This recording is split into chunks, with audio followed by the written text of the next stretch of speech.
Remember, your vote determines your future. Current situation: U.S.-Israeli strikes on Iran. On February 28, 2026, the United States and the State of Israel launched a coordinated military assault on the Islamic Republic of Iran. Israel called its campaign Operation Lion's Roar. The U.S. named its role Operation Epic Fury.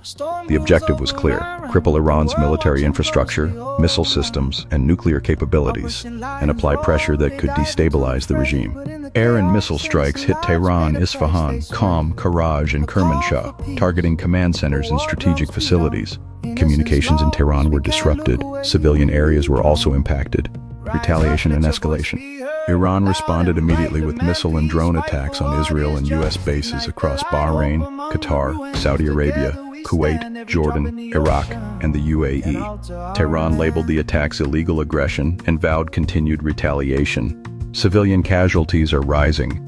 Reports indicate over 200 dead and hundreds injured in Iran, including at least 85 school children killed in one strike. The humanitarian toll is growing fast. Global reaction. Russia condemned the strikes as unprovoked aggression and warned of global consequences. France, Germany, and the UK urged diplomacy while expressing concern over civilian deaths. Gulf states condemned Iranian retaliation on their territory. No one is calm. The region is on edge. What this means: regional and global risk. The Middle East is now at serious risk of wider war. Further escalation could pull in Syria, Hezbollah in Lebanon, Iraqi militias, and Yemen's Houthis. Iran borders the Strait of Hormuz, where roughly 20% of global oil passes.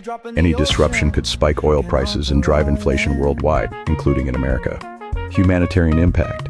Urban centers and residential zones have been hit. Hospitals are overwhelmed. Civilian losses continue to climb.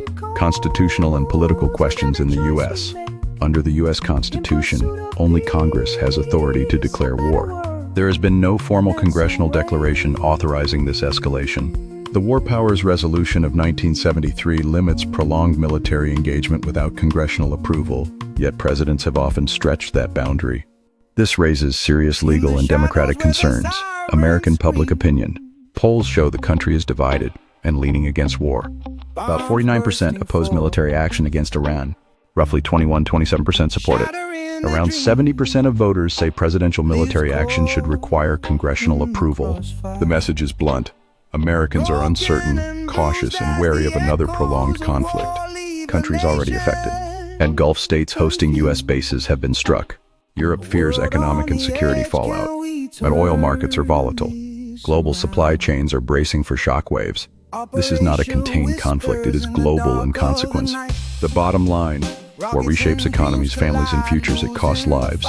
It drains nations. It destabilizes the world. In a democracy, the direction of the country is not solely in the hands of leaders. It rests with the people.